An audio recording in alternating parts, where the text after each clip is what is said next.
Proveño de unha das primeiras familias de pescadores deste pobo, eu son de feito a cuarta xeración, dos Pino Gómez, que era meu bisabuelo, e logo resulta que os Pino Sánchez foron 10 irmáns, co cual todos foron derivando en casas armadoras. Chamábase, como apodo era a Casa dos Manzanos, non? E daí salimos, pois, varias casas armadoras, pois, co que conleva de historia, non? Porque, queiras que non, o vives no teu que facer diario, sendo un crío, e ademais o vives na casa. Meu abuelo xa foi pescador, meu pai e meu tío pescadores tamén. Eu, pois, fui un pescador sencillamente por vocación. Quero dicir, somos a primeira xeración que nos podíamos haber dedicado a calquer cousa, porque, gracias a Dios, a bonanza económica permitía a nosos pais mandarnos xa a estudiar, non?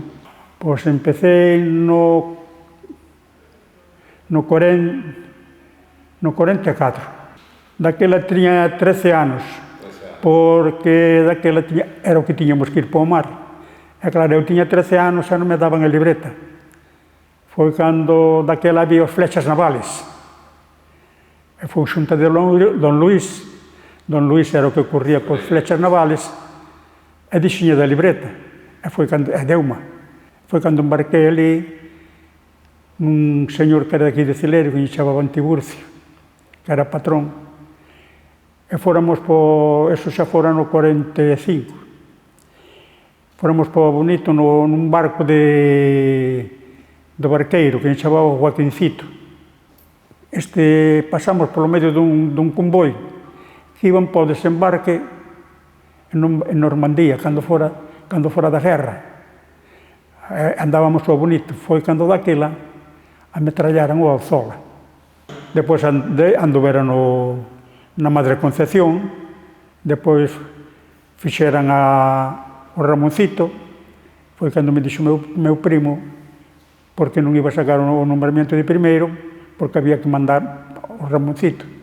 Foi cando fóramos ás volantas a Algeciras, houberon un mar, arrancaran o timón a Concepción, que era a lancha que tiñan, a Madre Concepción, e tuvéramos que traer de remolque para aquí, para Celeiro. Pero como non nos firiéramos naide ni nada. A chegada do vapor equivale á chegada de un número de unidades de flota que vai conlevar, porque todo está relacionado, non? Crecen os barcos e automáticamente necesitamos maior infraestructuras. Xa necesitamos un porto, xa necesitamos atraque, xa necesitamos maior desarrollo. E, efectivamente, vai todo en consonancia. Na época dos 70, Celeiro, temos unha flota atemporal. É dicir, dedicámonos ao Bonito, dedicámonos ao Bocarte, dedicámonos á Merluza en inverno, á Volanta, dedicámonos ao Palangre.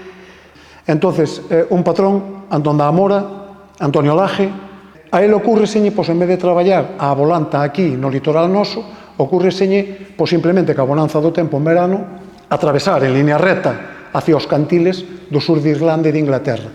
Pero que, además, ao mesmo tempo, por unha casualidade, Francisco Alonso, Paco Alonso, no hermanos Alonso, traballando no sur, rescata un barco que está indo ao fondo de Algeciras, leva a xente para terra, se informa que se están dedicando a un oficio que está dando moi bon resultado no sur, que é pesquería do peixe espada e máis da quenlla, do marraxo. Arma en Algeciras para este oficio e trae o oficio ao norte. Aparte de todo isto, houve outro pionero máis, que foi Manzano, José Pino Sánchez. Arma os aparellos de volanta e tamén ven traballar ao Cantábrico, non por primeira vez. Os hermanos Manzano, que era o seu barco, e acompañado meses máis tarde do hermano Ramoncito, do nuevo Ramoncito, da Casa do Carrizo, dos Carrizos, que tamén é outra casa moi señalada neste porto, implantan a volanta a traballar fora de auga. Se había volantillas e había volantas para traballar cerca da costa, pero traballa no que se chama o caladoiro do campanario ao pau da luz. Acabamos de asistir a finales dos 60 e a principios dos 70 a implantación de 3 formas de pesca diferentes e somos nós, somos a Mariña, os pioneiros de tal acontecemento, non? Isto é un salto cualitativo no porto. Que trae consigo que adaptemos os barcos a pescar a un oficio que se nos fan os barcos pequenos. Pequenos e máis débiles. Entonces o que facemos é pasarnos ao aceiro. Celeiro se convirte así no arranque dos 80, que vai conlevar o cierre de augas de Gran Sol, pero gracias á cofradía, gracias ao dirigente en aquel momento de cofradía, como é anecdótico, naquel momento é o párroco, aparte de ser o patrón maior, é párroco do pueblo, foi capaz de adaptar a Celeiro as primeiras licencias de pesca.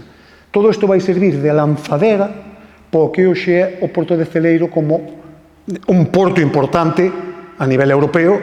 Temos unha gran capacidade de pesca en Gran Sol. A historia da pesca neste pueblo, e máis en todo o Cantábrico, é unha gráfica de dentes de serra.